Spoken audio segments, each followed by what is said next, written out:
से मैं आपको बताता हूं 5 पीरों का मिलन और पर्चा के बारे में। चमत्कार जब होने लगे तो लोग गांव-गांव से रुणीचा आने लगे। मौलवियों और पीरों को भी ये बात पता चली।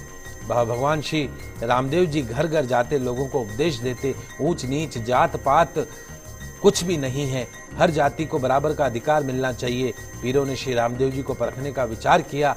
अपनों से बड़े पीर जो मक्का में रहते थे उनको खबर दी कि हिंदुओं में एक महान पीर पैदा हुए हैं जो मरे हुए प्राणी को जिंदा कर देते हैं, अंधे को आंखें दे देते हैं, अतिथियों की सेवा करना ही अपना धर्म समझते हैं, उनकी क्यों ना परीक्षा ली जाए।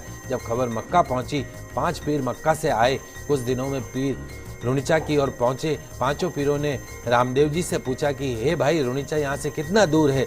तब रामदेव जी ने कहा कि ये जो गांव सामने दिखाई दे रहा है वही रुणीचा है, क्या मैं आपके रुणीचा आने का कारण पूछ सकता हूँ। तब उन 5 में से एक पीर बोले कि हमें यहाँ रामदेव जी से मिलना है। तब प्रभु बोले, पीर जी मैं ही रामदेव हूँ, आपके सामने खड़ा हूँ, कहिए मेरे योग्य क्या सेवा है। रामदेव जी के वचन सुनकर 5 पीर प्रभु के साथ हो लिए। 5 पीरों की बहुत सेवा सत्कार करी। 5 पीरों को लेकर महल पधारे। वहां गद्दी तकिए जाजम बिछाई गई। पीर जी गद्दी तकियों पर विराजे, मगर श्री रामदेव जी जाजम पर बैठ गए। बोले कि हे पीर जी, आप मेरे मेहमान हैं, मेरे घर पधारे हैं, भोजन करके ही पधारना। इतना सुनकर पीरों ने कहा कि हे रामदेव, भोजन करने वाले कटोरे हम मक्का में ही भूल कर आ गए हैं, हम उसी कटोरे में भोजन करते हैं, दूसरा बर्तन हमारे लिए वर्जित है। आपको अगर हमें भोजन कराना है तो वो कटोरे जो हम मक्का में भूल के आए हैं उन्हें मंगवा दीजिए, हम भोजन कर लेंगे, वरना हम भोजन नहीं करेंगे। रामदेव जी बोले कि हे पीर जी, अगर ऐसा है तो आपके कटोरे मंगा देता हूँ।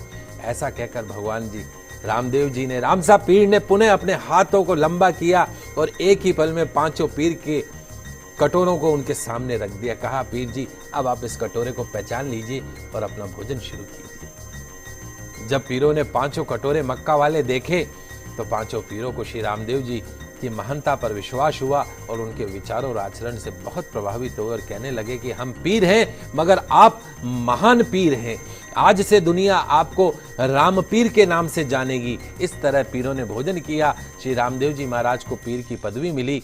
रामसा पीर रामा पीर कहलाए। संवत 1442 को रामदेव जी ने अपने हाथ से श्रीफल लेकर सब बड़े बुजुर्गों को प्रणाम किया और पत्र पुष्प अर्पण करके रामदेव जी महाराज का हार्दिक तन मन श्रद्धा से सबने अंतिम पूजन किया। समाधि में खड़े होकर सबके प्रति उपदेश देते हुए कहा कि हर शुक्ल पक्ष की दूज को पूजा पाठ, भजन कीर्तन, पर्वोत्सव मनाना, रात्रि जागरण करना, जन्मोत्सव के उपलक्ष्य में अंतर्ध्यान समाधि होने की स्मृति में मेला लगेगा। मेरे समाधि पूजन में भ्रांति भेदभाव कभी मत करना, मैं हमेशा अपने भक्तों के साथ रहूंगा। इस प्रकार रामदेव जी महाराज ने समाधि ली। आप सभी दर्शक मेरे साथ अवश्य बोलिए, बोले बाबा रामसा पीर की जय।